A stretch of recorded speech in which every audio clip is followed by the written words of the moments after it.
Is that a real thing? It feels like, oh, everyone's getting a divorce. If you're two active members of a religious faith, your divorce rate's probably less than 5%. Ryan Willoughby, Professor in the School of Family Life. Social scientist. It's great to be here. We turn into a culture that's lost human connection. Young adults today are moving away from marriage and having kids. Deep down, they still want it. They feel that kind of paralysis. I'm making a choice and I'm stuck with you for eternity. That's a long time. A lot of the world now has really embraced individualism. Social media is feeding me reels that are all personalized, and my parents are telling me, hey, you better go to college and get a job because it's about you. It's about you, and you should be fearful of anything that can make your life harder. And now, go try to date. Are there any other gaps? It'd be a little disingenuous to not at least mention. Okay. It's another thing that feeds a lot of these myths. The family proclamation, it tells us why the end times are going to happen. Oh, shoot. Say that again. Wait a second. First week of class, I'll say, hey, if you're single, like, raise your hand. Look around the room. All the research we have in social science would tell me that if you would just pair up right now, get married. You just blew my mind, bro. The marriages that are going to be strong and long term, you have to kind of go into it understanding that this isn't about. I think the first thing to acknowledge is that it is harder. I think that gets lost sometimes is people hear their parents, their grandparents' story, they hear their friends, that have success. And sometimes we forget to acknowledge that dating today is way harder than it used to be. Dating's harder. Yeah, 100%. Because our social norms around it have eroded. We used to have, you go back to your parents' and grandparents' generation, there was this very clear social sequence, right? You're 18, in the church context, the men are going on missions, they're coming home, and you date and you get married. And everybody did it. I mean, there's some exceptions, but everyone is in that same path in their early to mid 20s, and everyone's looking for basically the same thing. Now in today's generation, you have so much more variation in the church. I mean, the church is bigger. There's so much more variation just in young adult trajectories. That's a huge change across the last 20 or 30 years.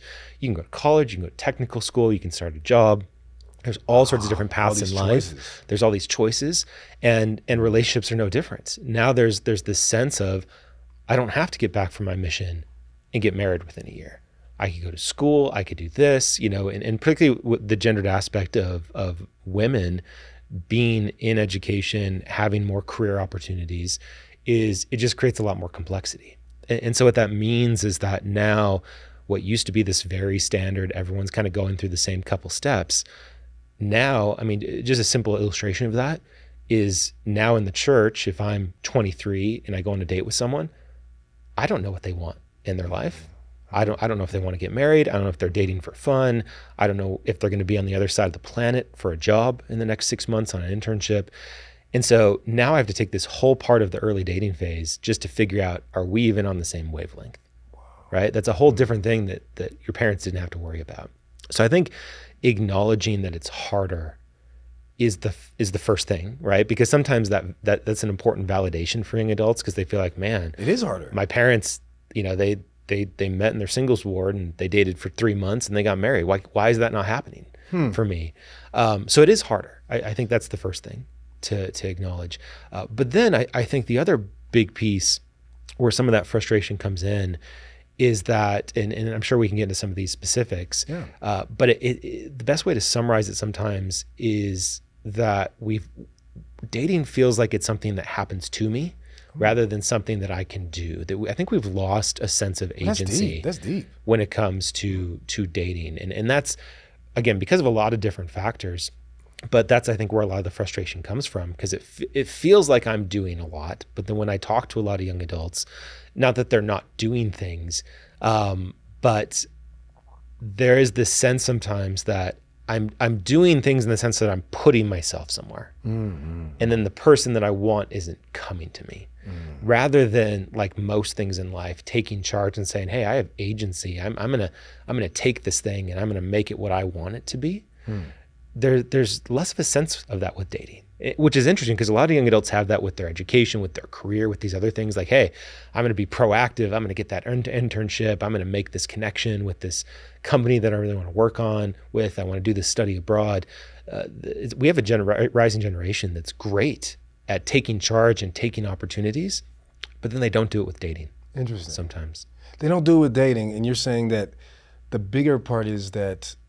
they might feel like they're doing it, but but if you look deeper, right, they're really not, right? But I think if I was someone watching this or listening to this, I might think, well, what are you trying to say? That I'm not doing it? Tell me more about that. What actually is going through their mind, I guess is what I'm trying to say. Yeah. Not like no stats, right? Like just what might be the thought process in that?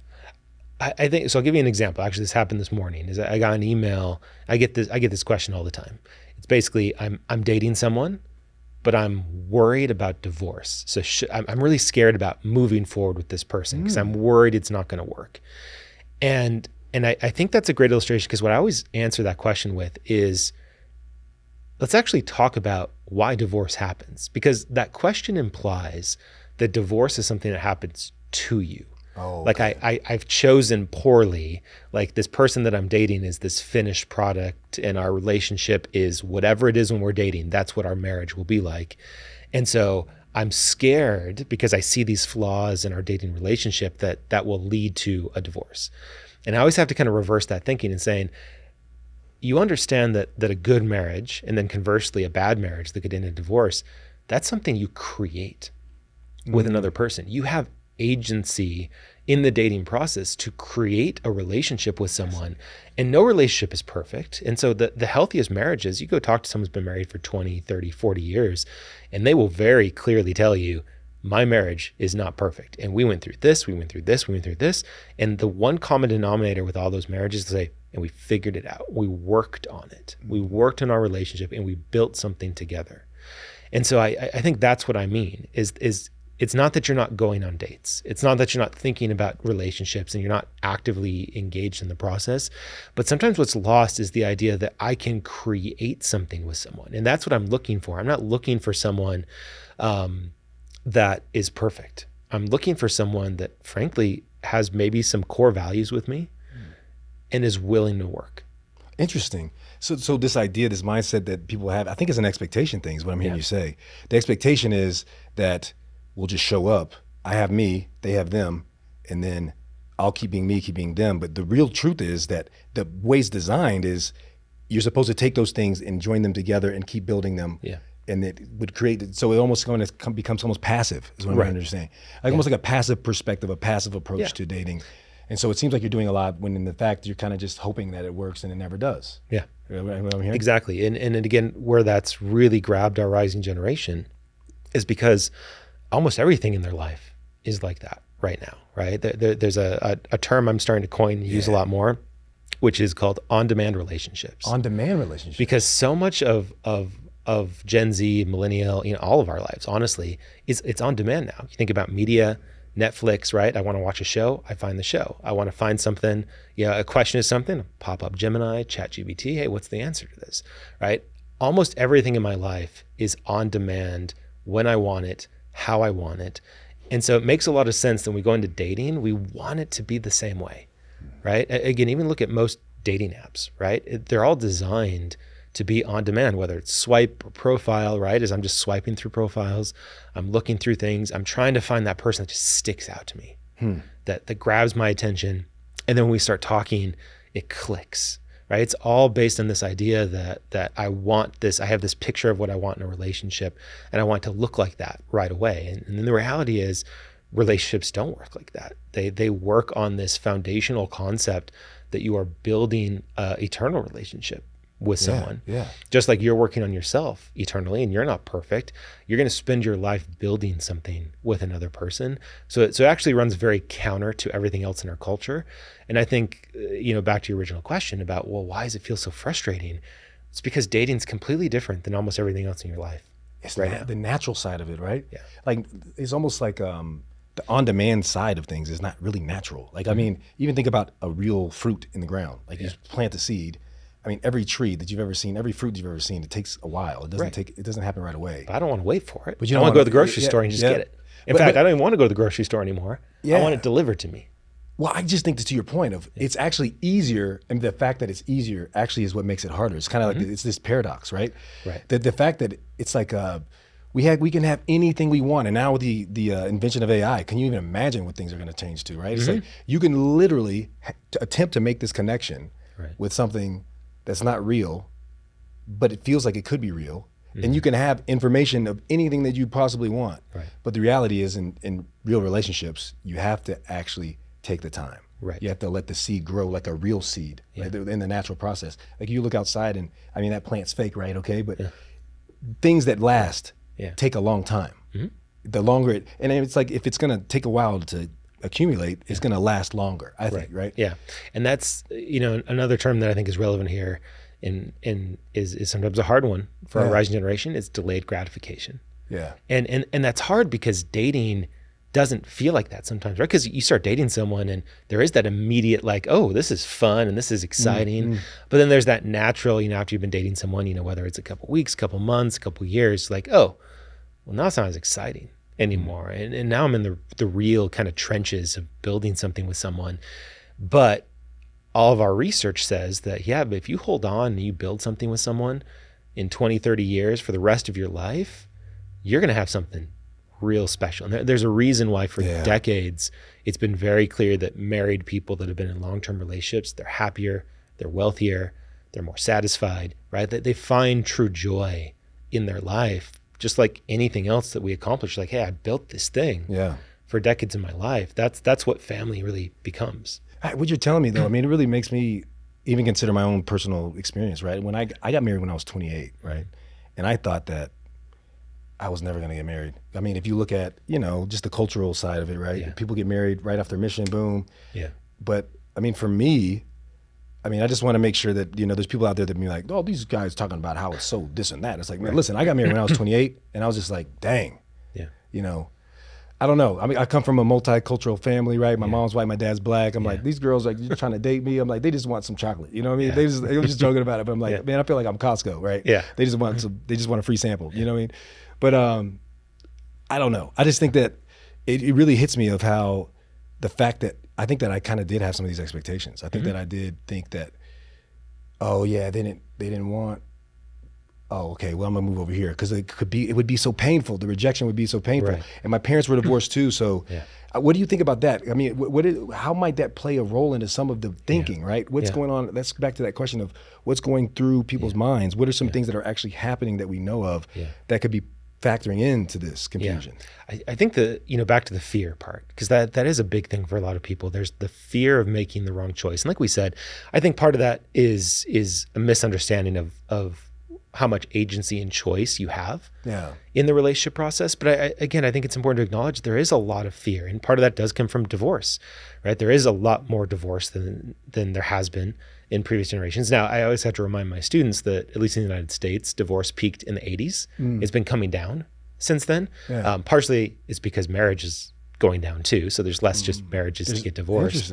But particularly in the church, right, is there's not just the fear of divorce, but there's this fear of, I'm making a choice and I'm stuck with you for eternity.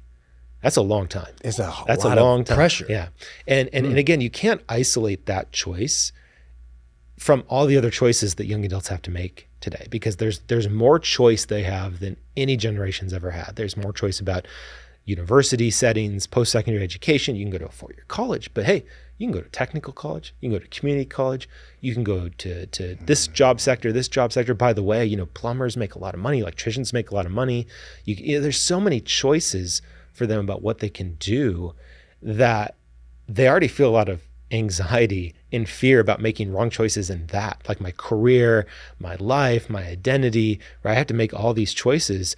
And so now this is just one more choice that could really have a lot of implications and ramifications in my life. And so there's just fear attached to it. One of my colleagues talked about, that studies young adulthood too. He talked about how young adults today are drowning in choice. Drowning.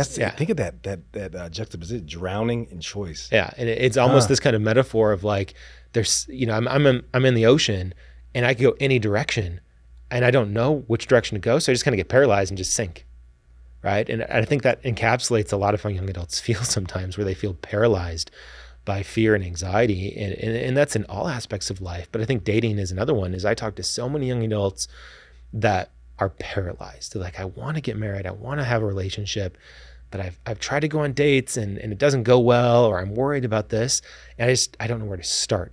anymore, or I don't know where to go. And they feel that kind of paralysis that gets in the way.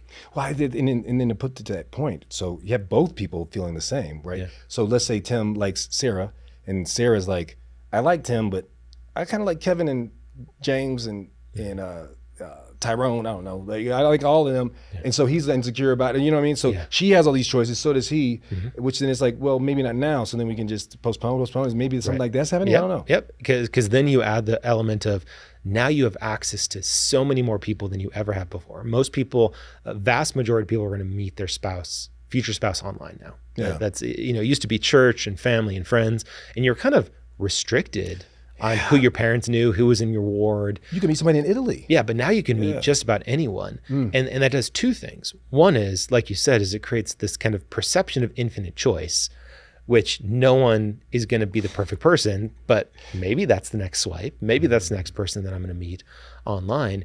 But back to the anxiety, and this is a good specific illustration around online dating, because obviously online dating does oftentimes create this assumption that there's always more people, because I never run out of people to swipe, right? It's just more and more people. But what people forget sometimes, and you said something key there about rejection, is let's say that I'm on Mutual or Tinder or Bumble, whatever it might be, and I am, average person's maybe swiping 20 times a day, right? So I swipe 20 times a day. That's 7 days a week, right? Wow. It's 140 swipes. Wow. Maybe I get 10 matches. So, okay, well, I got 5 or 10 matches, but then psychologically what happened? I got rejected 100 times this week. And who's ever been rejected that many times? I mean, Right. Before it would just be, I would have to ask someone on a date. Right. And I may get rejected. But you're literally, how many times would you say? Like 100. Your average young adult that's on online dating is getting rejected maybe 100 times a week. Wow. And they're not thinking about it that way, right? Because they're focused on their matches. But there is something psychological about, there's a part of your brain that's like, yeah, but there's all those people that I swiped on up or down, right or left, that didn't reciprocate it. And it's there. And it's creating what's called rejection sensitivity, which is this heightened anxiety around dating because I'm worried about being rejected. And I carry that with me. Even the people that I match with and I go on a date with, is even as someone I didn't meet on an online dating platform, I just met them in my ward and went on a date, but I'm more worried about them rejecting me. And you can see the connection with divorce, right? Yeah. Because if I'm going through the dating world with this heightened fear of rejection, then even if I'm with someone and we're dating, we have a good relationship, I'm thinking about marriage, there's always this fear in the back of my mind of, what if they unchoose me? And I think the other thing I'll tie to that is now in our world of social media, that rejection of spouse is much more public. Because now on Instagram, on Facebook, I get to see everyone that divorces. It's not just my parents, it's not just my friends. That random acquaintance in high school. It's so true. I can see all the marriages that fail.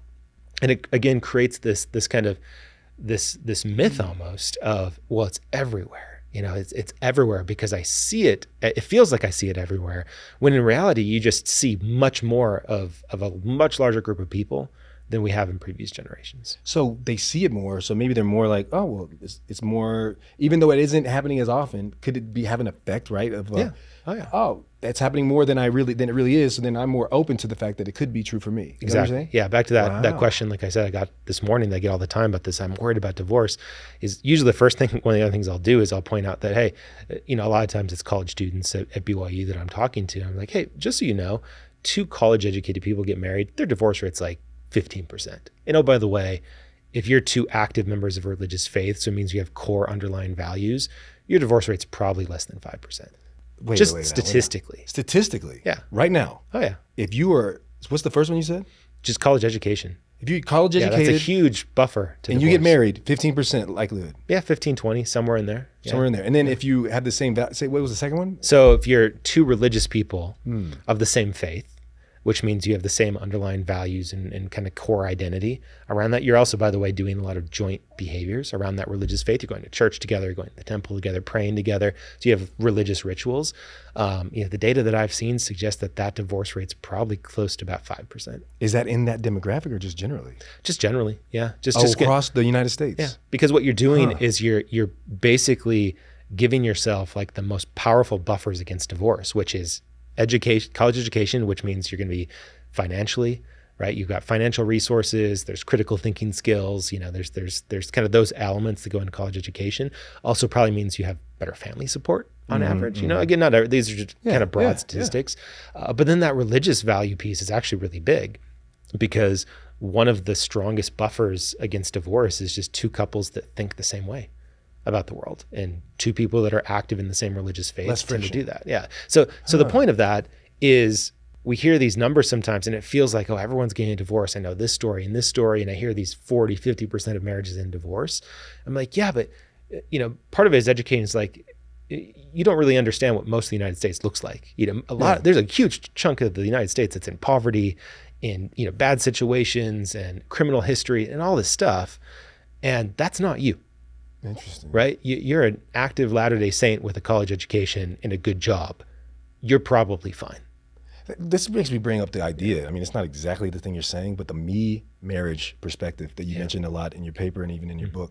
What is it about that? I think this idea of assumptions, right? What are the assumptions that people have that might cause this me focus, right? And can you help me understand that more? I think it'd be important for people to understand what that is. Yeah, it's basically the idea that it kind of goes back to what we talked about on-demand relationships, that we have culturally in Western civilization, this isn't just the United States, it's Europe, it's a lot of the world now, has really embraced individualism. And sometimes I have to caution people when I say that, like, we equate individualism with selfishness.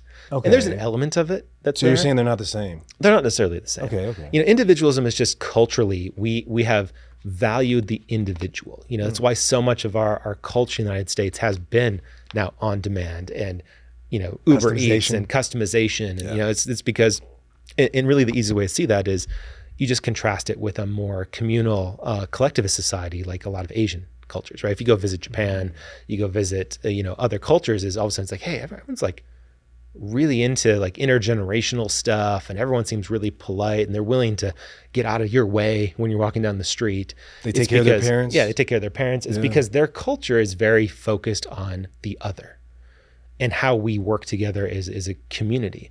And the United States has gone in a different direction. There's some pros to that, you could argue. Yeah. But one of the cons is that now, living in that culture, I do have this expectation that everything is kind of about me. And again, that can feel very selfish, but the way that sometimes we describe it, right, is the you do you. Yeah, right. It's not just me. I get you. Like I want you to be happy. Yeah. And so there's this element of, we want collectively in our Western culture, everyone to be happy at all times. And our culture is kind of directed around that.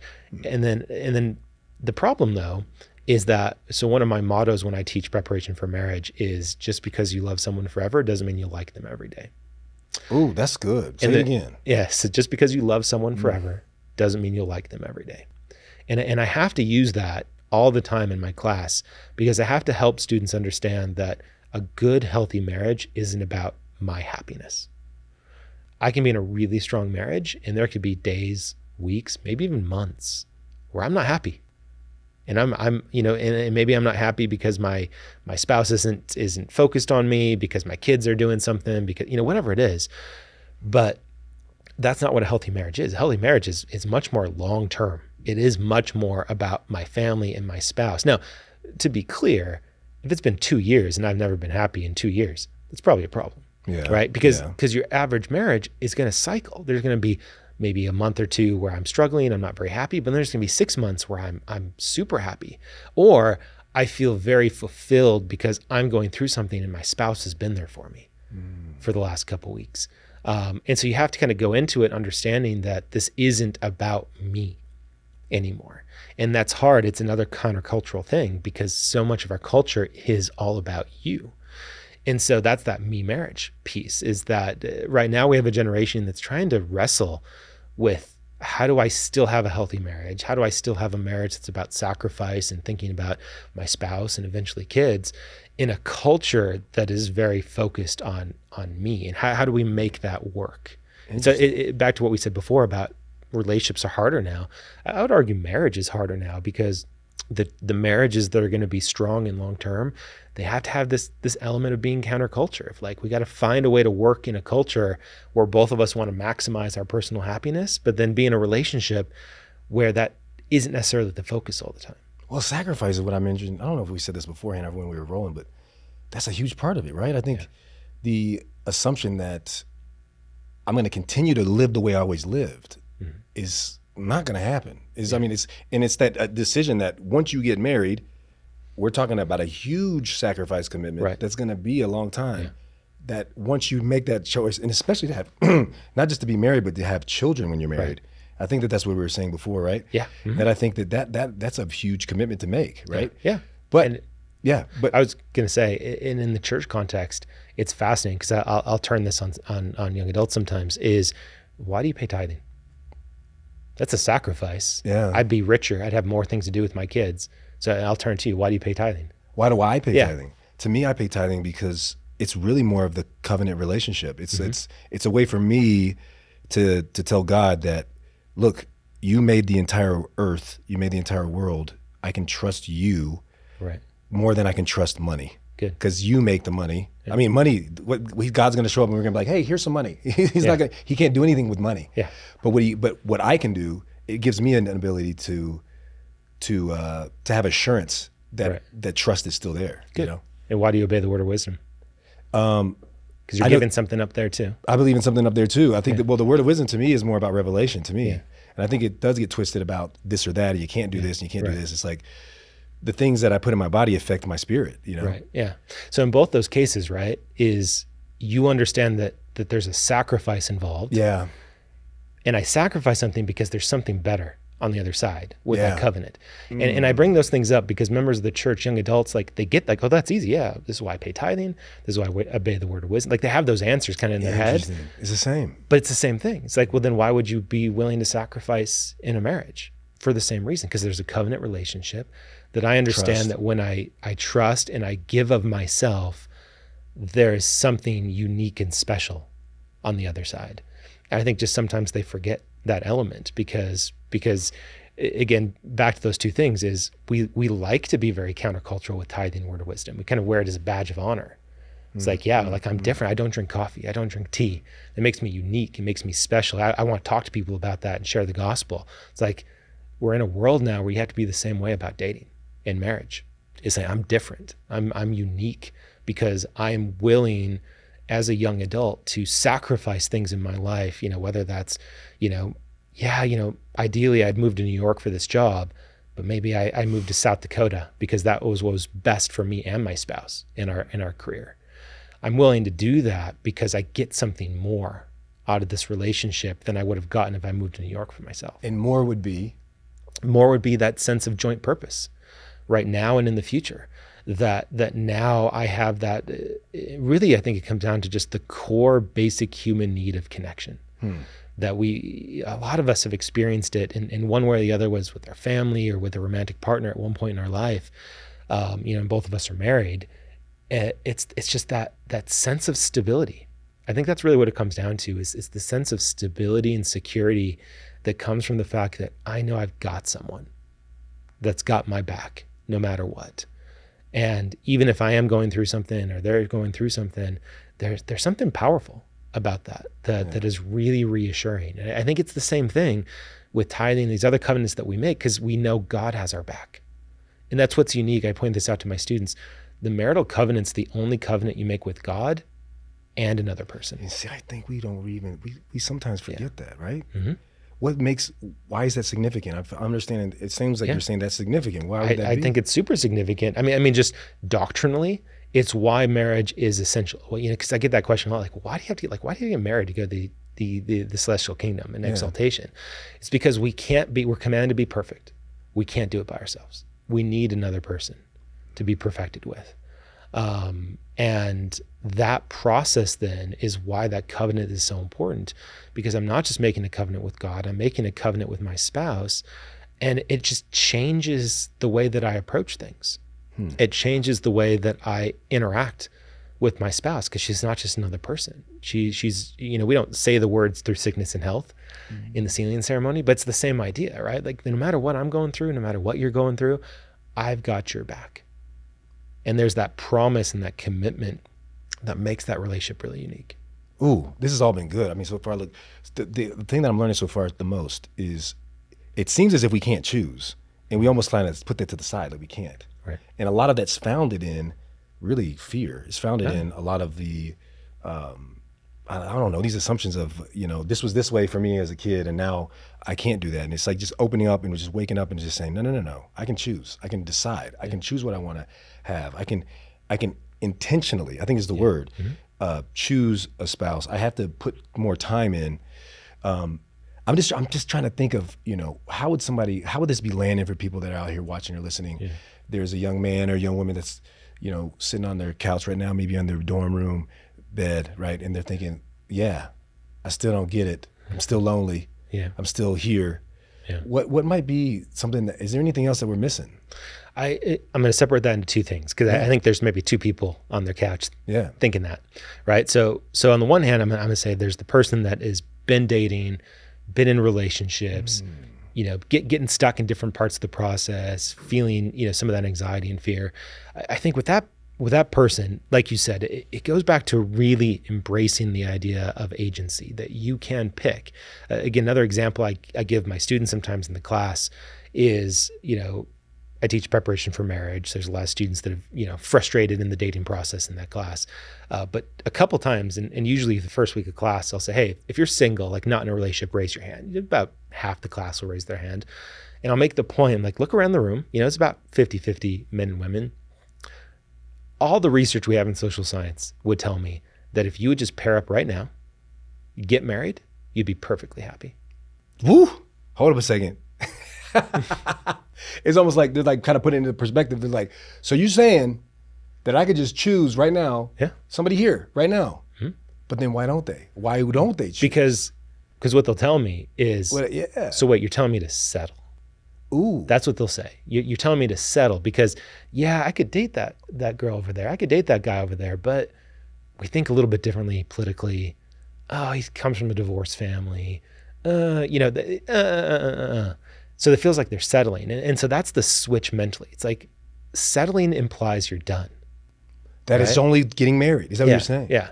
That you're just getting married and you're done. I see. You got to switch that and say, every marriage starts down here.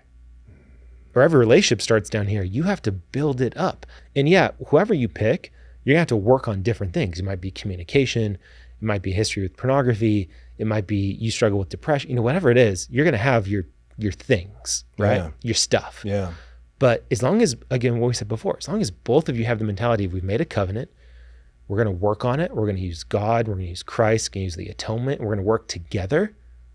You're going to be fine.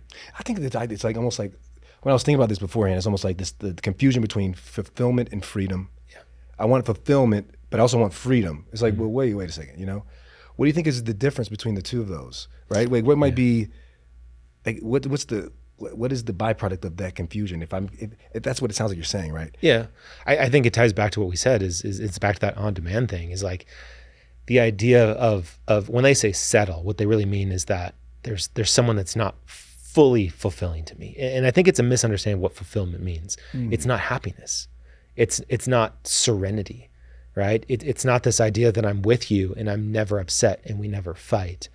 It's something deeper than that. It's like we said, it's the idea that I find fulfillment not now, but in a decade, because I could look back on what we've built and say, man, we really accomplished something. Remember when we were 2 years into our marriage and we barely had any money and we were doing this and this and this, and now look where we are. Yeah, it keeps building. Right, it keeps building. It's that deeper sense of fulfillment, because it's not the instant gratification of like, oh, this was cool. We did this fun trip and it was fun. But do we even want that? Well, I think do you know what I'm saying? Yeah. I think that's the question, and I think that's where you get some deeper, eternal gospel stuff. Is like we keep making these other gospel parallels. Like that's the whole point of the gospel. Yeah, it is about what do you want long term? We all came here, right? This is our doctrine, right? We came here to go through hard stuff. Yeah, to see if without being in the presence of God, to go through trials, will we still choose the right? Will we still hold to the iron rod because we are willing to endure to the end? And marriage and family is just one more piece. I would argue one of the ultimate pieces of that puzzle is that we're willing to go through something hard. And yeah, that means that I have to fully embrace this idea of eternal progression, and that I want this in the eternities, that I have to kind of cast off the idea that life would maybe be easier if I was single, and I could be happier in the moment by having all this money and an ability to travel and do all these things. But that's not why I'm here. So let's say there's a rising generation that has a mindset this way, and coupled with these fears. Let's say we have a generation that doesn't truly understand this, of what it could be, what it can be. What happens? What's at stake is what I'm really trying to get at. Yeah. Well, I think what's at stake is that if you look at all of our trends, and this is in the church and out of the church, is that what we risk is turning into a culture that's lost human connection and intimacy, because it's going to become easier, not harder, easier to lose ourselves into, you mentioned this at the beginning, our digital worlds. It's already really easy to do that, right? But you mentioned something that I've started studying the last year or two, which is AI.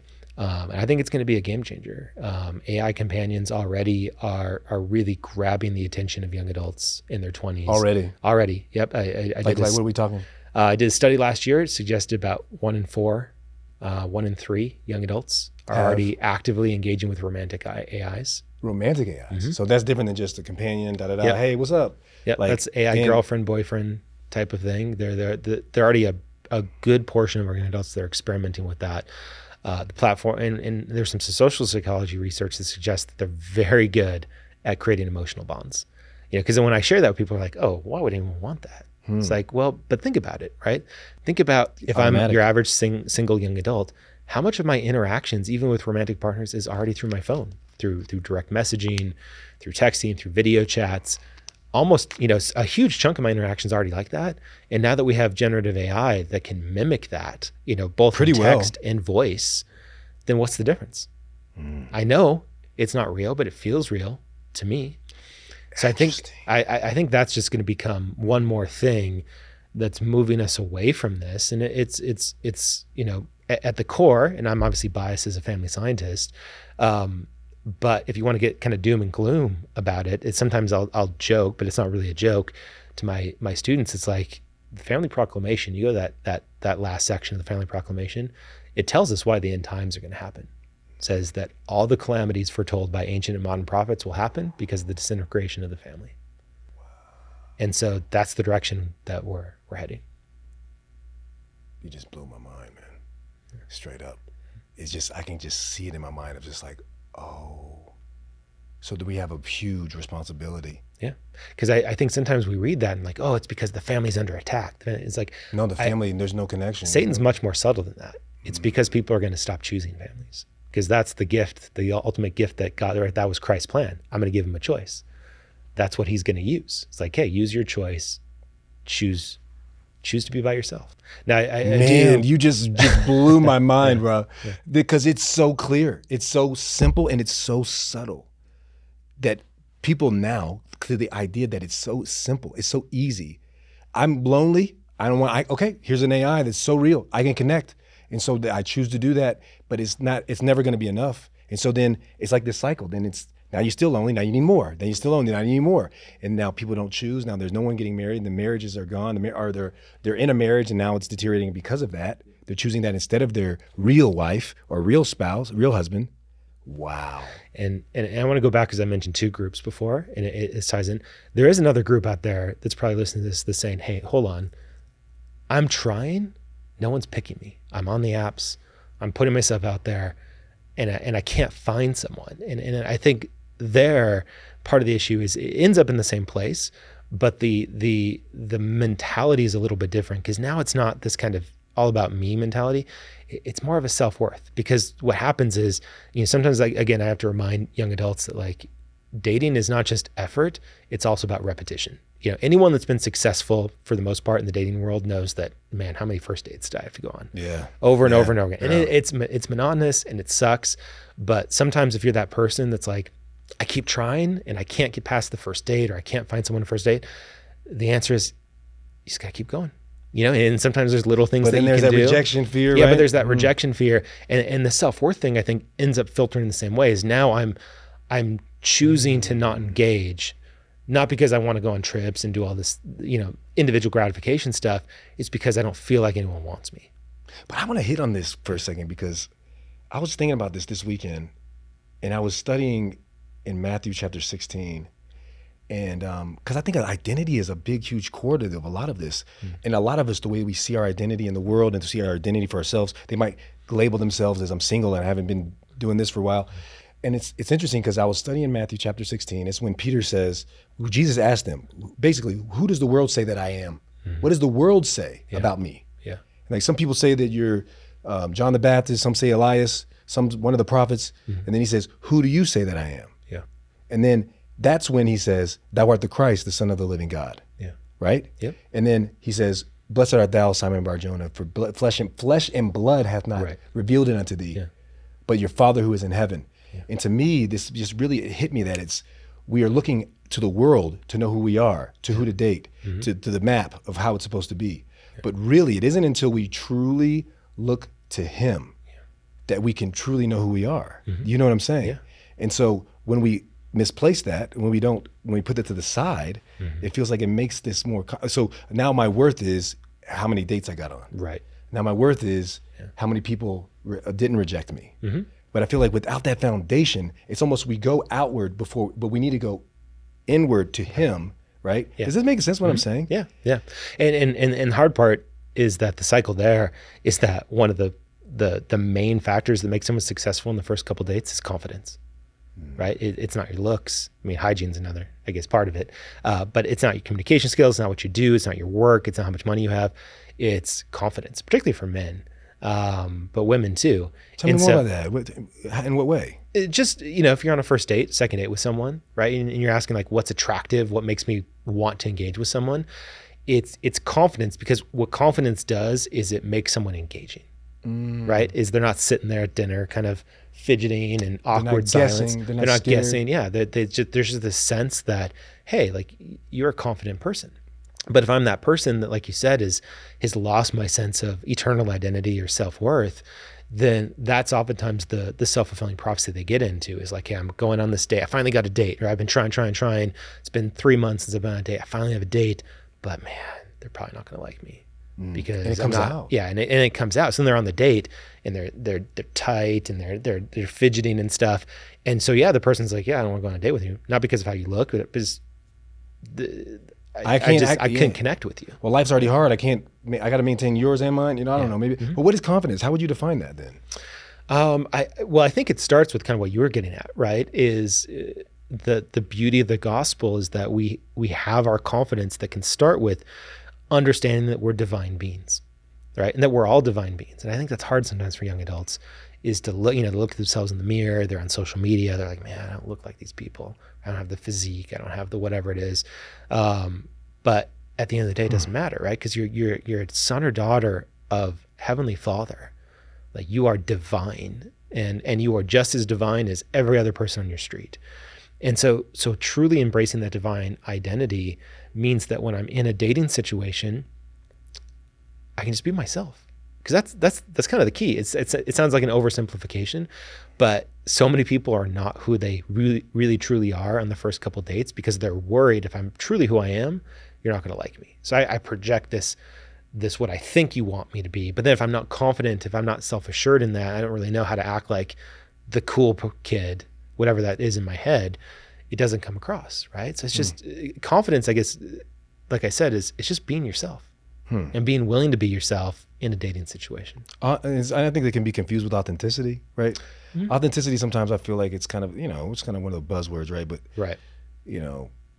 because there's so much. Have you done any research on masculinity? Like, toxic masculinity, and they might get the complete opposite, right? Because I'm a guy, I'm thinking of it more of a male perspective, right? Of what confidence really is, right? Because sometimes on the opposite end, people might say confidence is, I do whatever I want. Hey, girl, get over here. You know what I mean? Right. Like, they'll love that, right? Yeah. What is it that people think it is that it isn't? Yeah. And we've already kind of talked about what it is, right? Yeah. It's being yourself, but then it's also, again, back to just kind of Christ-like attributes, right? Is like, when we get into this part of my classes when we're like talking about dating and like first, second, I'm like, hey, I'm going to tell you the secret of how to get a second date. like the secret to do it, right? You get your notebooks out, validate. Just validate the other person. Right? Honestly. Yeah. Genuinely validate, like, when you see their face light up as you talking about that normal first date stuff and something comes up, you can see in someone's face like, oh, they're interested in this. Oh, tell me more about that. Oh, that's so cool. And again, it's got to be genuine, but I think most of us can be pretty genuine in being interested in what someone else is interested in and listening. Yeah. And you know what? Yeah. When we get validated, when someone's genuinely interested in validating me, it feels pretty good. Yeah. Like, oh, I like to be around them. I could hang out with you again. Yeah. Yeah. I would love to be in your presence again. Yeah, which is kind of the opposite of what you said. Like you said, is a lot of the social media perspective of masculinity is like, hey, you got to be kind of standoffish and you got to let her come to you and be super confident and but and it's kind of the opposite in some ways, and it's just basic human behavior. Well, I mean, all the pickup lines, right? Yeah. I remember when I was in college, it's like, don't be a fire hydrant, right? Like just come and just unload everything, right? It's just a little bit at a time. Mm-hmm. But it's almost that perception of the idea of like of not being too forward, right? And we kind of maybe lost it. That it's almost, oh, he's too forward or she's too forward. I don't know if I want to. I want to feel like I need to chase it, right? Mm-hmm. Yeah. Why is that? Why do we feel like? Is there any research that you've done on that? Yeah, I think it is tied to these larger things of like, I think it comes back to fear. Honestly, is like when I portray myself a certain way that's not actually who I am. Now, if I get rejected, it wasn't really me. Ooh. Right? Because I wasn't really myself on that date. But why are people really attracted to it too? Because I mean, I would have to say, I used to joke around and say like, turn off the water, they'll get thirsty. You know what I mean? Mm-hmm. But people do. Whenever why is it that it actually works? Is it fear on the other side of it too? Is that what you're saying? Or no? I think so. Yeah, and I think part of it is that would be. we get stuck in what I call dating scripts, right? Mm-hmm. Which is kind of like we go in these situations, we turn to our media and to our culture, say, hey, what's the script? What's the role that I'm playing? And so I would actually argue that we feel like it works sometimes, not because it's actually creating any real connections, because I know the role I'm supposed to play. You know the role I'm supposed to play. So when I act kind of aloof, you know that you're supposed to chase a little bit. Is the if we're kind of dating, we're just playing the roles. We're all just playing roles, which is again why after a couple dates sometimes it doesn't feel like it's going anywhere because we haven't really done anything. We've kind of played out this movie script with each other, but that's it. Wow, it is that, right? It's just like, oh, that's what they did on that one movie. So but it worked, and it's like there's all these gurus online and all this stuff, and it's like, hey, back in the day it was Hitch, and this is how you're really supposed to do. Let them wait for it, right? Yep. The psychology, but I think I think that you're making a good point that it is all on both ends based in fear, right? Oh, they didn't call me back. Mm-hmm. Oh, I haven't heard from them. Right. That worked. So now we're setting this foundation of fear, right? Versus just being genuinely honest. Yeah. I'd love to see you again. Yeah. Okay, cool. Let's, Yeah. Another piece to that, and this is funny because again, it's another example of how dating, we approach it so differently in other parts of our life. So many other parts of our life, if we don't have success, right? If it's job, let's say I've interviewed 10 times and I haven't had any success. I think most people would say, hey, let's practice your skills, right? What do you need to do better in these? So there's skills. So there's skills involved. But somehow we're not willing to acknowledge that. Like there's a piece of this, like if you're going on 12 first dates and you're never getting a second date, it's probably a skill thing. You can learn how to do it. But sometimes that's refreshing to consider though. Yeah. Again, because it goes back to the idea of like you have agency and you can get better. You can get better at dating. And it doesn't have to be this, because there's something wrong with me. From a research perspective, I've never even thought of asking this question. Yeah. What are some like research backed flirting methods or ways? So we've actually done, I haven't personally, but there's other people in my field that really like to get in the nitty gritty of dating, have done research on good and bad flirting. Okay. And I'll start with the good. The helpful thing about good flirting, because sometimes students will be like, man, I'm bad at this. Don't tell me that's an important thing. It's like, okay, it's okay. Because the nice thing that research shows is that good flirting can be almost anything. It's more about the context, humor, and being witty. Really? Like those two things. And do you think that those are also skills that you can? Mm-hmm. Yeah. Oh, you can 100% work on those things. Listen, what are some examples? So I think just, if you're in a first or second date situation, like finding moments to be a little humorous. Like it's not about like telling jokes, right? It's not being a stand-up comedian, right? But it's like finding situational, humorous situations that are happening on the date, at dinner, being able to laugh at yourself, kind of bringing those things up. Those pieces, and then the wittiness is really just finding ways to show that you have some cultural awareness, right? That you kind of understand pulp culture, that you have some intelligence behind, you've read some books. It doesn't have to mean you have to be a world scholar. Yeah. Right. But just it's finding little moments in a date to show that, hey, I can tell a little joke here. I can laugh here. I can bring in a reference here. Those things. And what we found is that it doesn't really matter the context, meaning that it doesn't matter like how funny I am or how smart I sound. It's just being able to do those things and show that I can do those things. And then on the flip side, in terms of bad flirting, there's two things that come up. Hygiene is a huge thing. Flirting doesn't work if you have bad hygiene. And so that is an important thing. It cancels shower, smell nice, all those normal things. But then the other thing is that the flirting can't be specific, and this is actually fairly gendered. It can't be about the other person's looks. And that's funny because our culture sometimes tells men, hey, give her a compliment on her hair, her other thing. It's not that you can't do that. You can, it's teasing. Show genuine appreciation for like, oh, you look really beautiful. Yeah. But what we found is that women don't respond well if throughout the date I keep making comments about her appearance. And I think that I'm being flirty, like, oh man, your legs look so good. Oh, your makeup looks so good. They actually respond pretty negatively about that. The other thing that doesn't work with flirting is flirting at another person's expense. Right. Like, so it's kind of the dark side of humor, like putting someone down, putting the waiter down, right. Putting my friends down. You're telling a story about your friend. I'm like, oh man, that's, I'm trying to flirt by putting them down. That doesn't work really well. So how do you define flirting? Like what is the actual like? So flirting is when I'm saying or doing something that is subtly suggesting romantic interest.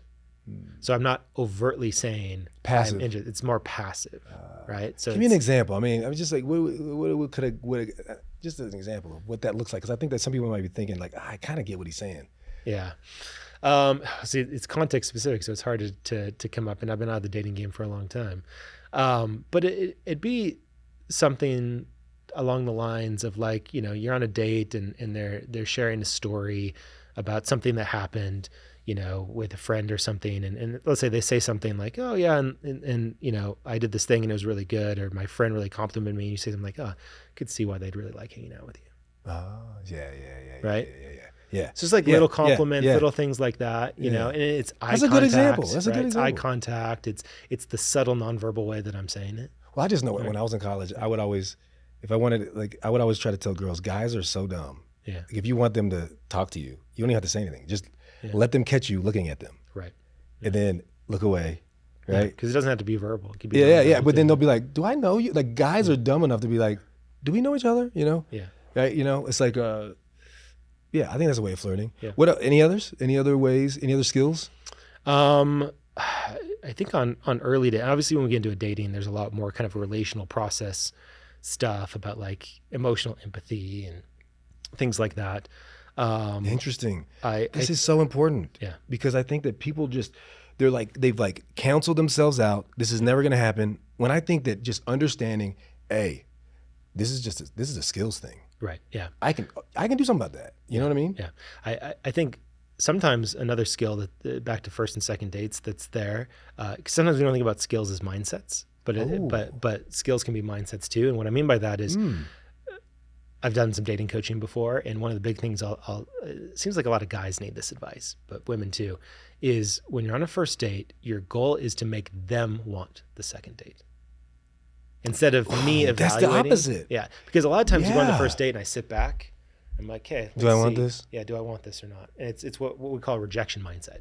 I almost start with the assumption that you're not good enough. You got to prove it to me on the first date.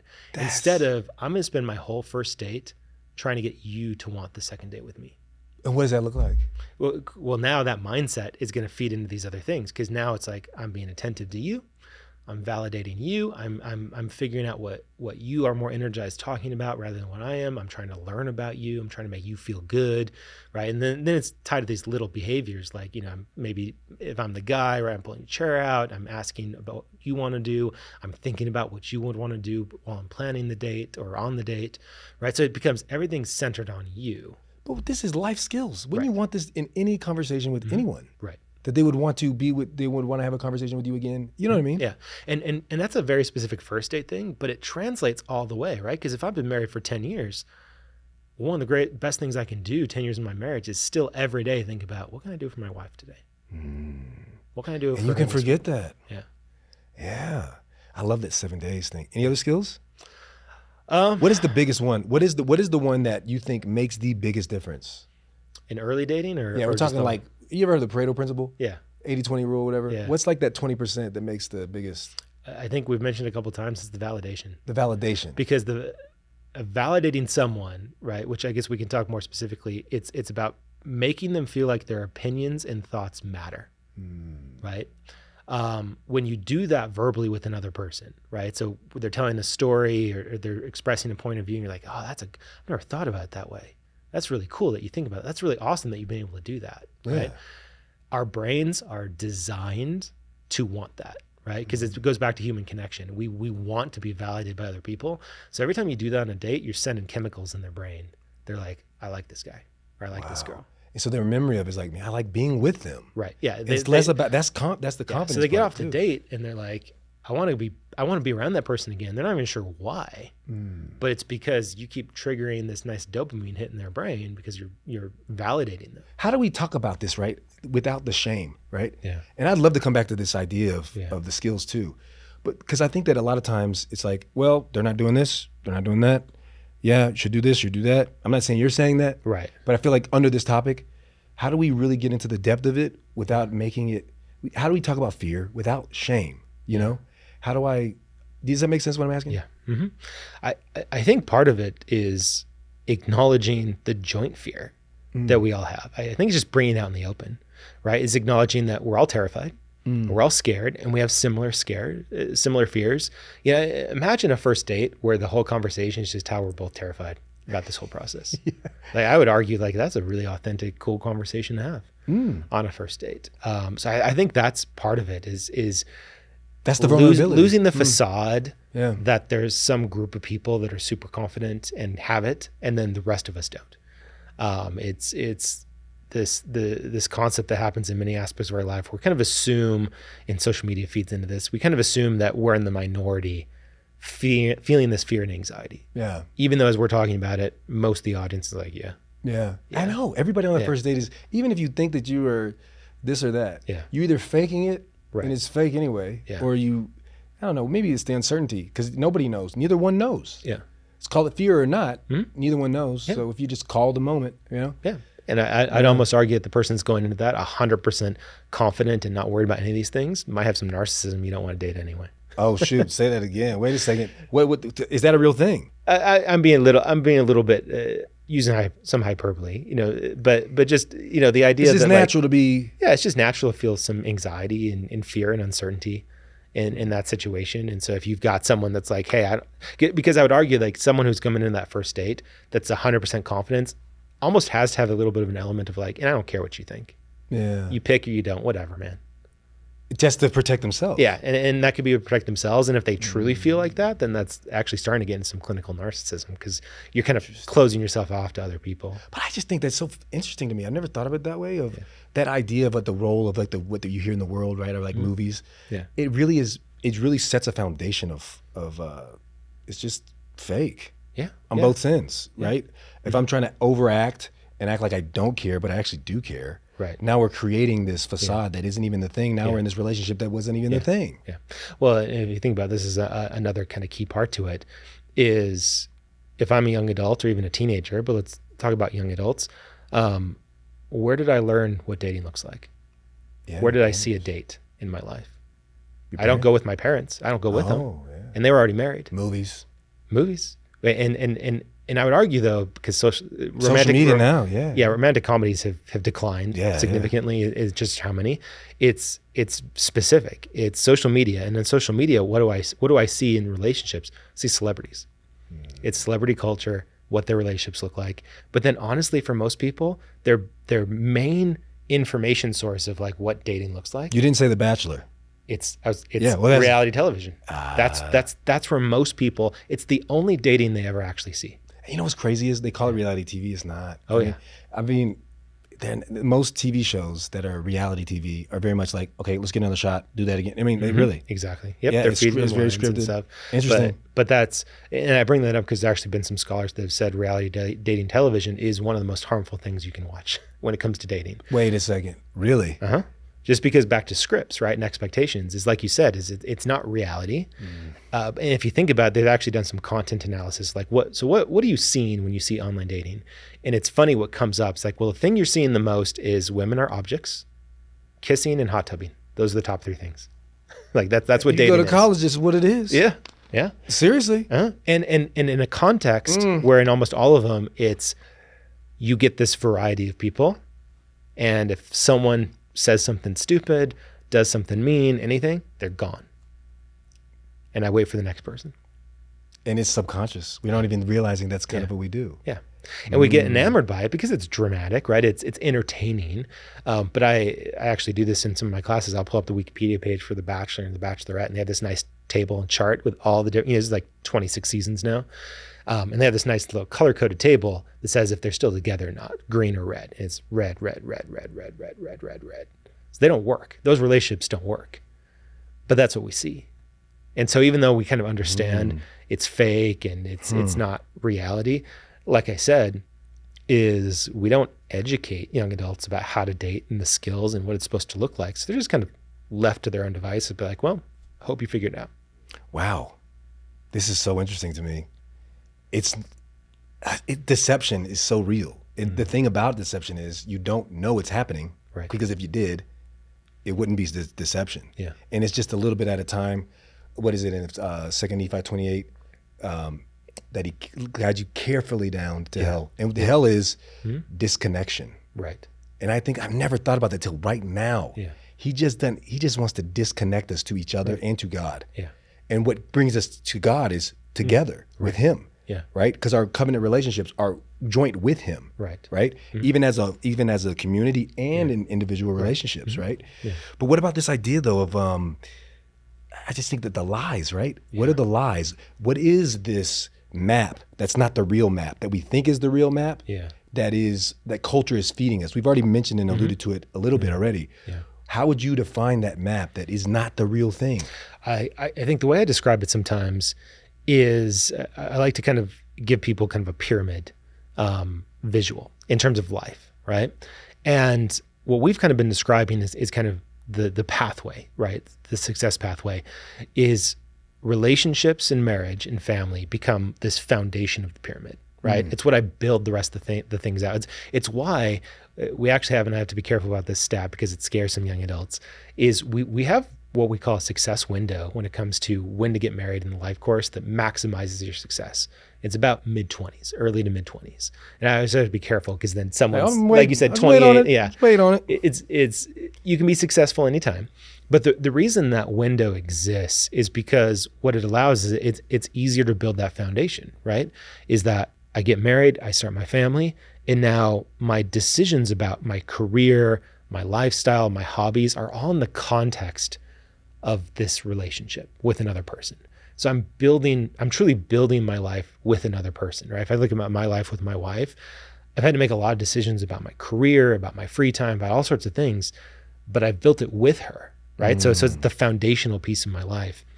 Our culture now has flipped that, where now marriage is the cherry on top of life, where you go get your education, get your job, not enough to get your job, like give yourself some time to kind of build and stabilize your job, right? Get your travel out of the way. Like there's all these steps. I'm gonna do me. And then, if everything works out, then, and if you want to, right, back to the individualization, if you want to, marriage can be this cherry on top. Doesn't have to be there. It's the end, not the beginning. Right. Yeah. And so that's where things I think have flipped. And that's where I think you get some tension among young adults in church culture, because they'll hear our church leaders be like, hey, by the way, marriage should be your top priority when you're in your 20s. Not 2, not 3. I know you want to get your college degree. I know you want to get this job. Marriage should be your top priority. And they bristle on that a little bit because it's not what everything else in their culture tells them. But it's still that counsel around this is the foundation and you build. And you now have somebody with you as you're doing it. Right. Right. Yeah. And that even if, back to that group, it's like, well, I tried. I'm still in my late 20s. I'm in my 40s and it hasn't worked. It's still this element of like, yeah, but you're building toward that moment in your life. It's not like you're not getting education, you're not living your life, but you're still looking forward in faith towards that moment when I get to take my life and I get to build it with someone else now. So let's go a little bit deeper with this, right? So what are some of the other lies about love and marriage generally, though? Yeah. And this is one, I believe, right? Yeah. That it's at the beginning, it's the cherry on top, right? Just generally relationships, love, marriage. What are some of the common lies that create this false map that's leading us in the way that isn't to this fulfillment that we're looking for? I think we kind of mentioned one a while ago, which is that love is about happiness. Personal happiness specifically. Again, for me. Yeah, it's about me. It's about what I get out of this. That's such a common one right now with young adults because that's typically their main criteria when I'm dating someone, when I'm in a relationship, when I'm thinking about becoming engaged. It's, well, do they make you happy or not? Like, that's a crappy way to decide something, because think about how fleeting happiness is. Like I could get up in the morning, I've got my favorite cereal, I've got listening to my favorite podcast, my boss gives me a compliment at work, I go through all the things in the day, and then on the way home I get rear-ended. I'm not happy anymore. Does that mean the rest of my day sucked? It's like, no, you got to put it in perspective, right? And so when love is the ultimate evaluation of love in relationships is personal happiness, that's a struggle because, for like yourself. I said, for yourself, because that's research suggests that's not going to end well. For you. You're not going to find it, and it's just not the reality of most relationships that have much more of an ebb and flow to them. So I think that's another huge thing. And then I think another thing, again, we've kind of touched on this. It's just it's a lot of myths and misconceptions about success in relationships, back to the divorce, what it means and what success looks like, and just how common success is. Like, we still know that most marriages are actually fine and really happy. Normal. Right? Normal. We hear about the exceptions to that, and we are kind of fascinated by the exceptions, and social media and the internet have made those exceptions more front and center in our lives. Which, by the way, there's another parallel in social media. It's why everyone seems like they're always on vacation. Right. It's because you see it all the time. And it's because you have, a couple hundred friends and only 2 of them are on vacation, but that's what people post. So it feels like, man, why is everyone else on vacation, man? They just bought a house. They got to do this. They got to do that. Because that's what people post. All the good stuff. So you're seeing the exception, but because it's put in front of you by social media all the time, it feels like it's everyone. Right. So what would you say is the core lie? What would the lie be that's not true about it? That everybody's happy?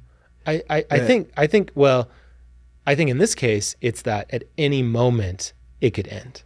I think that's the lie. Like that the marriages are fragile. Belief. The marriages are fragile. Right. And that at any moment your spouse could choose someone else and have an affair. At any moment they could leave. At any moment you could have the fight that ends everything. It's that fragility of marriage that doesn't really come up. Like I said, particularly when you're talking about people that have a lot of the buffers against that. But I think that's the core, because that's what feeds into that fear, is like, man, marriage is really, really fragile. It's like, no, it's actually pretty stable. It's like the most stable thing we have societally when it comes to relationships. But people aren't happy, right? I mean, I've even installed a statistic of happiness has decreased because marriage has decreased. What is that? What part of that makes that the case? I think it is the misconception. Well, I guess not misconception. It's the inability. This is maybe where I'll throw the young adults under the bus the most. But we're talking generally. So we're not talking to specific people. Okay. But generally speaking, back to instant gratification, personal happiness, what I think our rising generation is struggling more and more with is what does life look like in 30 years? It feels so far away, right? And we've known this for a long time, like in terms of like financial savings and retirement, and people are like, I'll get to that eventually. But it's the appeal of individual gratification that can come from singleness, and then not thinking about, what does that mean when I'm 60 and I'm by myself, right? Is we don't think like that because it feels like it's so far away, and then it gets really depressing if we start thinking about it too much, But I was actually, just this weekend I was out in Colorado for a funeral service for my grandma. And meeting, sorry about that. Thank you. But all my family, and I'm the only member of the church in my family, and I've got the only kids in that entire side of the family, and my brother's single, and my kids were actually reflecting on this. They're kind of realizing like, hey, when my brother's older, like when your mom passes on and stuff, who's gonna take care of him? I'm like, I guess me, right? And it's not thinking through that. Like, it's been such a foundational part of our society for hundreds and hundreds of years. It's like, what was his question again? If you say it again, it's who's going to take care of my brother? Oh, right. And who's going to, like, so if I'm just single, and I'm 60 and I'm starting to have health issues and things like that, like, who takes care of me? We don't really have a mechanism societally for that right now. Right. Because it's the burden of caregiving for elderly people falls on family, right? Your mom moves in with you, your siblings take care of you. And so I think back to your question, it's like, we're thinking so much right now about being a 23, 25, 27-year-old and in perfect health, and I've had my first job, I've got disposable income, and I don't want to be burdened by a family and with kids and with a marriage. And then it's hard to think about, like, what does that look like? And sometimes this maybe isn't the right kind of joke to make, but it's like, maybe you should go check out the single adult ward for a little bit and see some of the frustrations in that group. And to be clear, right, there's a lot of people in those single adult wards, 30, 40, 50, that have done everything they can, right? I don't want to diminish that. But you'll also see, and I talk to a lot of them that say, man, if I go back to my 20s, I would have done that really differently, because I thought what I had there in terms of my dating market and my pool and what I could do, I thought I was just going to continue. And now I'm realizing, like, it's not. And now I'm trying to figure out, like, man, what does the next decade of my life look like? My siblings got married, they have kids. My friends are kind of getting older and stuff, and they still have fun. I still get to travel and stuff, but they have the kind of moment of realization of what the rest of their life looks like. For most people, still 40 plus years. Yeah. And I think it's just hard when you're in your 20s and 30s to think about 50 to 80. And that's where we really see those social science differences, those outcome differences really start to pick up at that point in life. That's where mental health and physical health and financial health really start. The married people look really different than the single people, because it matters at that stage. I just, there's like from the FDA, they've declared an epidemic of loneliness. I don't know if maybe the FDA didn't declare, but I know that it's serious enough to where the FDA is looking at this idea of this huge population of people who are lonely, right? Is that causation? Is that is there a correlation or causation? Have you studied any of that? Yeah, I mean, it's the result of all these trends that we're talking about, because in the context of all this kind of specific stuff we've talked about, is marriage rates are going down, dating rates are going down. Across the board, basically any indication of human connection, intimacy is going down. And so, we've got a rising generation and a growing generation, a growing segment of our population, adult population, that's single. And there is a very direct correlation later in life, in adult life, in your 40s, 50s, and 60s, of singleness and depression and loneliness and all sorts of things, because at that stage in your life, you're doing a lot of reflection, and you're actually starting to think about the rest of your life way more than you are when you're in your 20s, at least in a more tangible way. And the other thing that comes up a lot in that research is not just loneliness, it's regret. Like I said before, there's a lot of regret in the single population about, like I said, kind of wanting to rewind the clock and say, man, I wish I maybe was engaged a little bit more in relationship stuff back then. So, wow, this is so, I keep going back to that proclamation to the family, that promise at the very end. Yeah. And that's what the attack is. I don't think we get caught up in the political side of all of this stuff. And Satan, I don't think he cares about any of that. I think he just wants to destroy connection, period. Yeah. And mostly our connection from God, and especially our connection with each other. Right. And whether that's with technology or whether that's with different ideologies, whatever that is, he's doing a really good job. Yeah. And we get stuck on this one or that one. But ultimately, he wants to just destroy all of the connections. Right. Right? Yeah. What about even things like, have you done any research on cohabitation? Are there any things or misconceptions about that? Any lies that people believe when it comes to cohabitation before marriage. Yeah, that's an interesting one because it's where members of the church are the most weird in the world right now.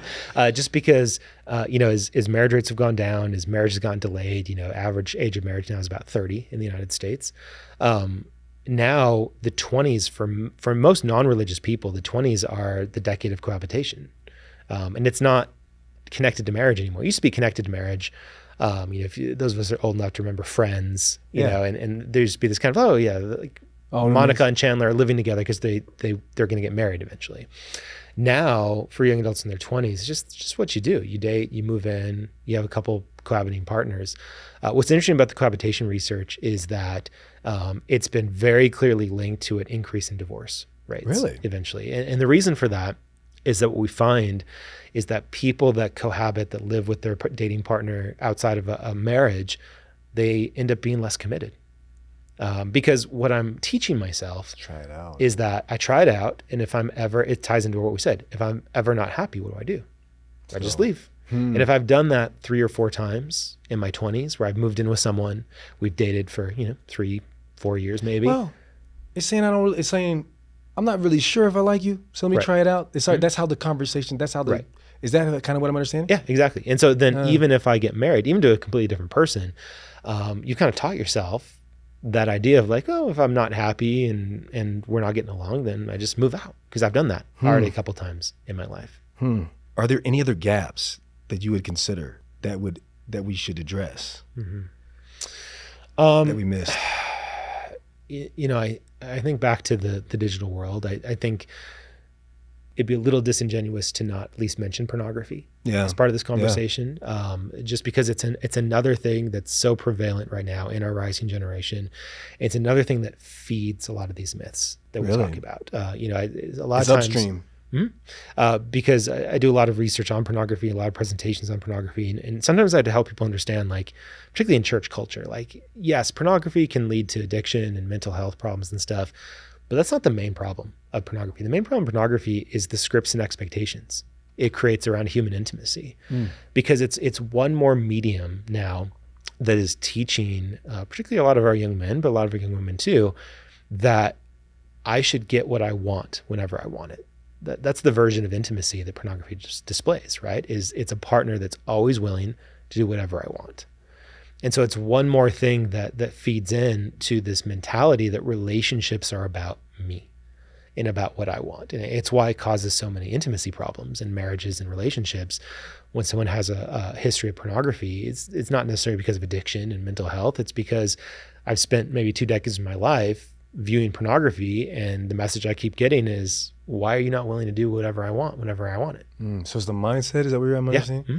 So it's not even necessarily, well, obviously there's parts of that that can affect the relationship, but it changes the way you think about your actual relationship. Right. Is that what you're saying? Yep.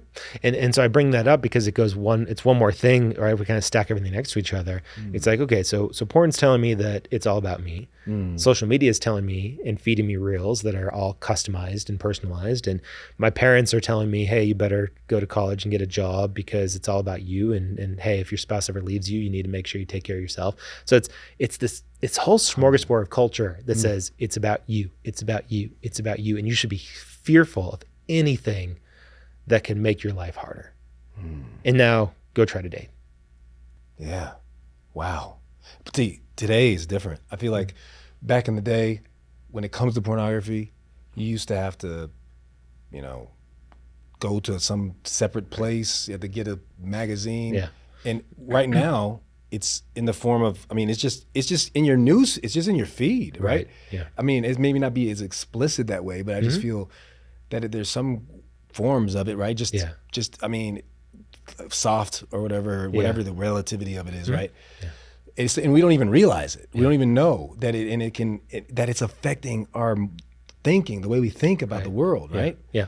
Well, and we can tie 2 things together there, because you mentioned social media is one of the really popular trends on Instagram right now.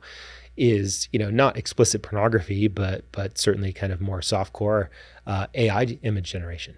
Really? Is now we have a flood of Instagram accounts that are creating highly sexualized images of men and women, that are completely AI. And what they're doing is they're basically feeding all the research and science we have about physical attraction, and they're making images of people that no one on earth looks like, but they're specifically designed to trigger your brain and say, whoa, that person's attractive, right? And so now again, if you've got a young adult that's like, hey, I'm looking at all these AI generated images, and now I'm going over to Bumble and flipping, man, wow, everyone got really ugly. All of a sudden, right? Ooh. And so it's just one more nothing's piece. ever satisfying. Well, even cartoons, I'm telling you, it's so subtle. It's so subtle how it progresses. But essentially, it's back to that thought. I keep thinking about it. It's when it comes to Peter and Jesus, it's like flesh and blood hath not revealed it unto thee. Right. It's this focus on the physical. It's not just pornography. I'm saying we're focused on how we feel about someone. We're focused on my feelings. That's all stuff of the flesh, right? But there's this other side of it that's more of the foundation of what it really is, right? Yeah. Which is the spiritual side, which is the spiritual foundation, which is the covenantal connection, right? Yeah. Elder Oaks has talked about this, and a couple others. You know, he referenced it one time in a conference talk called "The Challenge to Become." And he was talking about it in a general gospel context, because like this is the challenge of mortality, to become like God. And it's the same thing with dating, right? It's a challenge, right? It's a challenge to each of us because it is hard, like we talked about, but it's more about becoming. It's more about how I'm evolving and changing with someone. This to me is so tied. It's just all the tactics of the adversary are so enthralled, because I feel like our ultimate desire to be exalted, right? Yeah. To become like God is in connection and in joint with others. Yeah. Always, right? It's never a solo thing. Right. That's what I'm learning from you right now. It's never a solo thing. Yeah. But how he so subtly puts it in, and he ties it to values. He twists the values. He distorts the perspectives. He entices, right? It's like in Nephi 28. It shows it so clearly, right? Yeah. Let me just read it, man. I just feel like I just gotta let me hit it right, because it's the opposite. It's like everything that you're saying is the opposite of what this is. Right. And behold, so the kingdom of the devil must shake. And they which belong to it must needs be stirred up into repentance, and the devil will grasp them with his everlasting chains, and they be stirred up to anger and perish. And behold, at that day shall he rage in the hearts of the children of men, and stir up to anger against that which is good. Others will he pacify and lull them away into carnal security. And they will say, all is well in Zion, yea, Zion prospereth, all is well. And thus the devil cheateth their souls, and leadeth them away carefully down to hell. And behold, others he flattereth away, and telleth them there is no hell. And he saith unto them, I am no devil, there is none. And thus he whispereth in their ears until he grasp them with his awful chains, from whence there is no deliverance. But it says that in verse 30, behold, thus saith the Lord God, I will give unto the children of men line upon line, precept upon precept, here a little, there a little. And blessed are those who hearken unto my precepts and lend an ear to my counsel, and they shall learn wisdom. For unto him that receiveth I will give more. And to your point, what you said before, right? It's this idea of I'm gonna give you a little bit at a time. You know, I was building a fire with my stepdad, with my kids, and it's like when you build a fire, it's a little twig. You don't want it to grow gradually. Then you add a little bit. You don't just come up there and just light a big log. It starts small, gradual. But see, Satan and the adversary, they work the same way gradually. But one leads you one way, one leads you to the other way, right? Yeah. What is something that you think, this idea of really what's happening? You are in contact with a lot of youth. The rising generation, you teach them on a daily basis. Yeah. What is it that you would hope that they would know and understand about what marriage really, really is? Yeah. I think sometimes when I have these conversations, we talk about becoming, we talk about building, sometimes I think what they can mistakenly feel like the message is like, man, you keep saying it's hard. You keep saying like, I'm not gonna be happy all the time. That sounds exhausting. I don't know if I can do that. And so I think for me, it goes back to a word, again, I use a lot in these settings, which is confidence. And it's not just confidence in yourself, but it's like most things in the gospel, it's confidence in God and in Jesus Christ, that we have the same ability to be lifted up by them in our relationships and in our dating lives and our marital lives is any other part of our life. In fact, I would argue that they're more invested in that area than our jobs and some of these other things that we tend to rely on them for. It's the same thing. And we can have confidence in that. And it doesn't mean that Christ is going to manifest a dating partner in front of you, right? We still have to do the work, and we still have to stay engaged in that. And other people do have their agency, and that might mean that I have to stay engaged for 6 months or 6 years or 60 years. But like everything else, I can have faith and confidence that God will lead me and guide me in things that I can do to perfect myself and put myself in the places that I can be successful in this life and be shaping myself. So I think it's that understanding of having confidence in God in this, because that's where that fear from the adversary can be dispelled, is that, wherever I am on the dating spectrum, wherever I am right now in life with it, I can have confidence that God will eventually help me get there. Like that's sometimes, again, we talk about eternal marriage, and it can feel like this daunting thing and almost like this punishment of like, oh, so if I'm a lifelong single, what you're telling me is that I have to wait for the afterlife to get married. It's like, reverse that. Like, it's a promise from God that you will have that at some point. You will have that person with you, and it's different for everyone, but it will come, and you can have faith in that and confidence in that. And I think that can help dispel, like I said, some of the fears and anxieties that young adults oftentimes have. So, and again, let's to go even a little deeper. I say I'm a person. I'm married. I'm not married. I'm single. I'm burnt out. I don't even want to touch it again. Maybe I've been married and I'm not married now, and I just don't even want to go there. Yeah. Where would you start in the conversation with me? I would say pray to know what God, like this, like most things, right? Pray and ask what God wants you to work on. Don't worry about the end result right now. Worry about this week. Right? Another thing I'll point out to people is like, when we take the sacrament, I feel like most of us are really good about like, hey, here's what I didn't do well last week. Here's where I'm repenting. Here's what, I want to get better at my scripture study. I want to get to the temple this week. It's like, use the opportunity to ask about relational stuff. It's not even just, where should I go on a date? Like sometimes it can be, like you said, if I'm that person, like I've gone through a divorce, I'm feeling frustrated, I can't even imagine picking up a dating app right now. It's like, fine.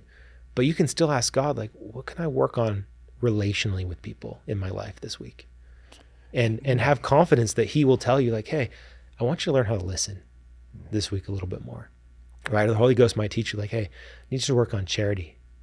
And then I have confidence that he will put you in situations that week, not necessarily romantic situations, but coworkers, family members, friends, where you can work on those things. Like you read the key thing, right? Line upon line, right? The sacraments every 7 days. I think that's interesting. It's almost like the paradox in the inverse of it. You said that many of us, we don't think long-term, but it's almost like the key to the long-term is the 7 days at a time, is the 1 day at a time. Yeah. Right? That's how you get to this. You have this overarching vision of where you like to become. Right. But then now the focus is on the week to week, little improvements at a time. Am I understanding that right? Yeah, exactly. Yeah. Interesting. And so a lot of people might think, okay, cool. Yeah. Yeah. I'm trying to do that. But I think if I'm honest with myself, I could be better at that in my own marriage now that I am married. Right. And just taking one thing at a time, one change at a time, one piece at a time. Because it doesn't stop, right? Because back to the same idea is sometimes when I'm talking to married men and women, I'll say like, when was the last time in a sacrament meeting, as a sacrament was being passed, you're like, Heavenly Father, how do I need to be a better husband this week? Right? Because we get so focused on ourselves sometimes, which can be a great thing. I mean, it's an important part of the gospel. But like, when I've had the opportunity to be Elders Quorum president 3 times. It's the calling I haven't learned my lesson in yet. But when I sit down with men for priesthood interviews, I always only ask them 2 questions. I mean, we can talk about other stuff, but there's always 2 questions I want to ask, like, how you doing as a husband? How you doing as a father? And if they aren't either one of those, then it changes, like, how you doing on your road to becoming a husband? And sometimes like the single guys are like, what are you talking about? I'm not dating one. I'm like, yeah, but that's the goal. What are you doing? What are you doing? And for the married guys, sometimes even the question cuts them off guard. It's like, well, what do you mean? Like, I'm fine. Like, but what are you doing right now? None of us are fine. We all should be working on it, right? And so it's just taking that and making it front and center, right? And sometimes that's hard because it brings up all these anxieties that we've talked about. But But like I said, is it can be a lot of different things. It can be that week to week progress that's not about how many dates I'm going on, but it's how am I preparing myself to be ready when that next date comes. A question that I've heard of that I really like to ask that goes along with like an implication of what you're saying is just start, stop, continue. What do I need to start doing, stop doing, keep doing? That's helping me, right? Yeah. That's a prayer that I think that is, I mean, you don't have to say it word for word, but I think it's the essence of what repentance is. Where am I aligned with God? Mm-hmm. Where am I not aligned in this effort? Yeah. And what am I not even thinking of, right? Yeah. That I could continue to do. So what would you say just generally when it comes to what it looks like? What does a covenant relationship look like that is actually doing this well? Yeah. That is bound, that is connected, that has a covenant connection with God and with the person that they desire. Yeah.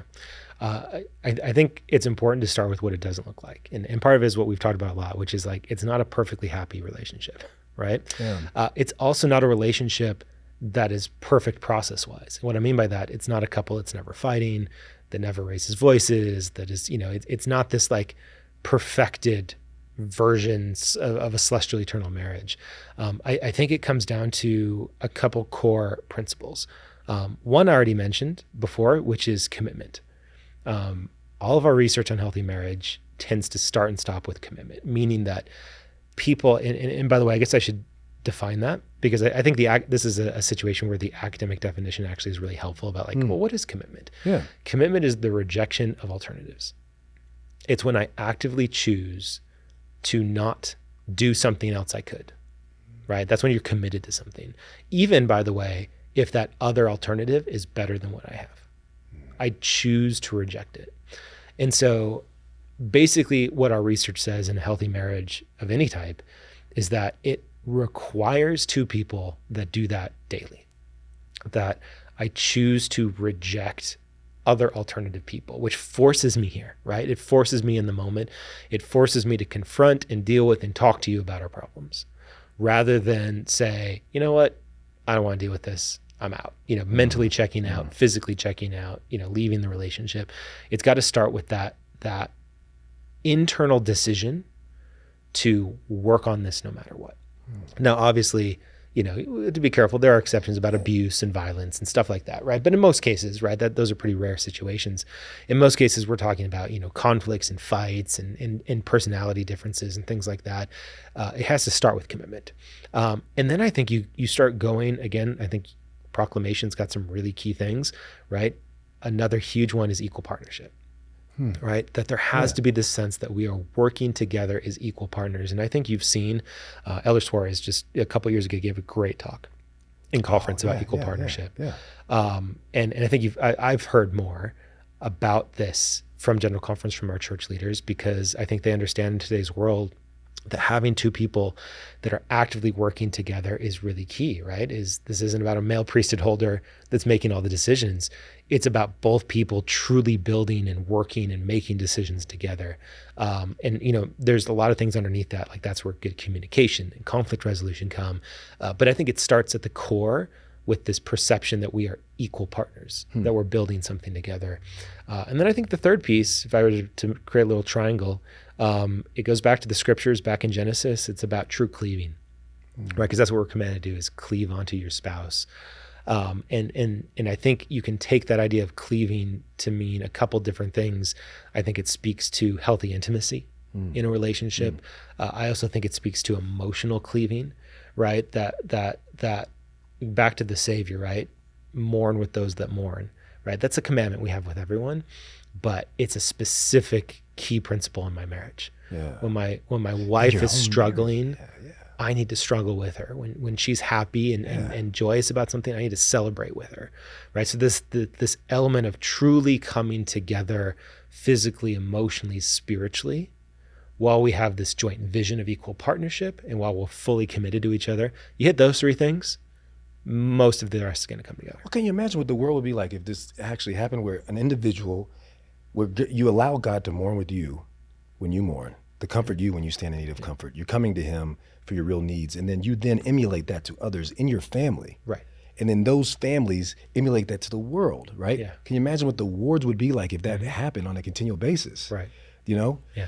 How do we make this covenantal, because it's counterculture. This is what Right. you just said. It's really, and it's interesting to think about this because when it comes to contraries, I feel like the rebellious thing is to go against, right? And so we live in this interesting time now where the actual norm is not what you would consider to be the rebellious thing. The rebellious thing today is to be against the norm. Yeah. And to be against the norm really is to live differently this way. Right. How do we make covenantal relationships desirable again? Yeah. I think we have to show them, right? I think we have to something I'll joke about sometimes is we need to be a PDA culture more. And what I mean by that, public displays of affection, I want your parents and your grandparents kissing each other and hugging each other in public. We need to see that sometimes. Sometimes we feel like we hide our good relationships sometimes. And back to what we said is, I think that's one of the reasons why in social media and other settings that the bad stuff kind of comes up. And I'm not, by the way, saying we need to have this like superficial perfected version. It has to be genuine. Right? It's got to be genuine. But, something I'll talk to bishops and stake presidents about a lot is like, hey, do more firesides and do more things with your spouse. Like show the youth what your partnership looks like, that it's not just, hey, I'm the bishop of the ward or here's the Relief Society of the ward. Like show them and be real and be authentic about it. Like it's okay to talk about like we had this 5-year stretch in our marriage where things were really rough, but here's what we did to get past it. And here's where we are today, right? So you're modeling those things because that's what we need. Back to the proclamation in scriptures, right? We know that we are designed as a church community to be a light on the hill. That's what we will be before the second coming, is people are going to look to us and be like, hey, what's going on over there? Because the world's going to be in darkness. You put these things together, I believe, and I'm biased again as a family scientist, but you take the proclamation at face value and you say, hey, this is what's going to lead to a lot of these problems in the world, is this disintegration of the family. Why will people look to us? I think it's going to be because of this. Because they're going to look to us if we can show them true covenant relationships and families. Because at the end of the day, even though all these things are moving away from marriage and having kids, people still want it. Yeah, right? Deep down, they still want it. And so if they can look to us and be like, man, what's going on over here? Like these people seem like they got married and they were young and they got 4 kids, 5 kids, and they seem happy. Like, that's weird. What's going on over there? Well, it's interesting. You see all these YouTube channels, right? And there's some negative ones, right? You have Frankie and all the ones, right? Yeah. And I don't know, we have to go into the depths of that, but I think that there is some value to see people seeing. I don't know about all the legalities of showing your kids on TV, but I think that that's why people are, in a way, drawn to it, right? Yeah. Even you have like the Mormon wives stuff, and, whatever. Right? But I think that maybe showing the opposite makes people curious about the real thing. Right. Yeah. Right. Because the issue there, with TikTok and YouTube and some of these families, and like you said, there's obviously a spectrum and a variety, but part of the issue there is the really strong examples are the boring ones.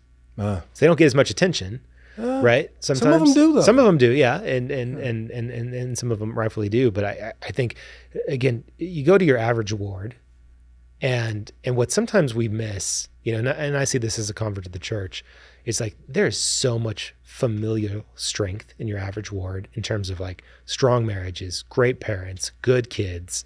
Yeah, every ward has, a variety of families struggling with different stuff and things, but just the average, right? The average strength of a family in any ward is so much higher than almost any other place on the planet. And I wish there was more ways that we could show that to other people, because I think it would be really appealing, because I think they'd say, hey, what's going on over there? And then when we can tie it back to, oh, well, it's not because I've got this great personality and these financial resources. Like, well, we're covenant following people. And when I apply my covenants to my family, it works. Give me the opposite of me marriage. What does that look like? We marriage. Just flip the M, right? It's about we. It's what is best for us as a couple. And it's not giving myself fully to the other person, right? Because that's where abuse sometimes happens, right? Is I'm dependent and I'm just whatever you want. It's us. It's truly we, right? That at the end of the day, sometimes we'll use a mathematical equation tied to this, right, is a lot of times what marriage is 1 + 1 is 11. That's not how it works, right? It's 1 + 1 is 2. It's a completely different thing. We're not just here next to each other.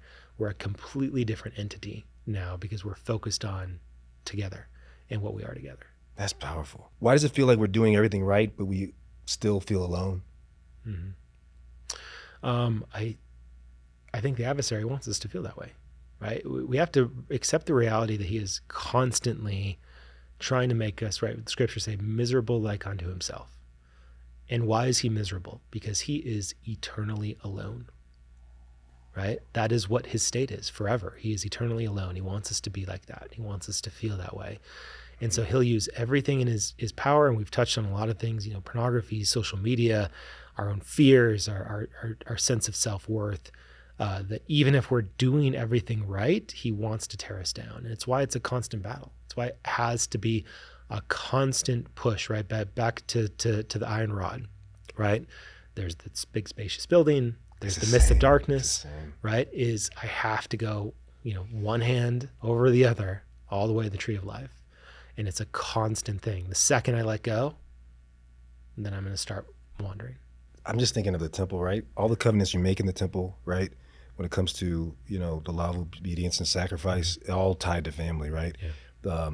The law of chastity, right? Mm-hmm. Being one with your spouse, with God, consecration. Mm-hmm. What do you see? Like, what does it look like to put Christ at the center of this? Like, what's the role of faith in Jesus Christ in all of this? Yeah.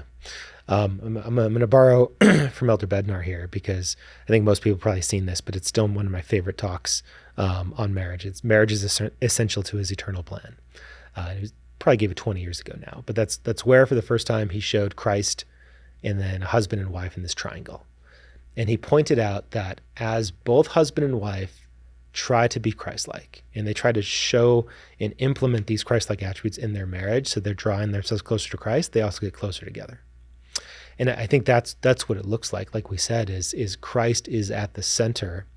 And as I focus on becoming Christ-like, and I focus on him and having him help me in my life, but then I don't just point at him, I point to my spouse and my kids. And I use that as the human temporal laboratory of here's where I can use these and perfect these attributes in my life on a daily basis. Then it just draws that unit together. And like I said, at the end of the day, that's doctrinally why we are so unique of any religious faith on the planet that says you have to get married. It is an essential part of exaltation because we are designed eternally to be in a family unit. And it is only through the perfection of those family units, only in the unique combination of male and female spirits in the eternities that we can truly be perfect. I have to have my wife to be a perfect being, and she has to have me.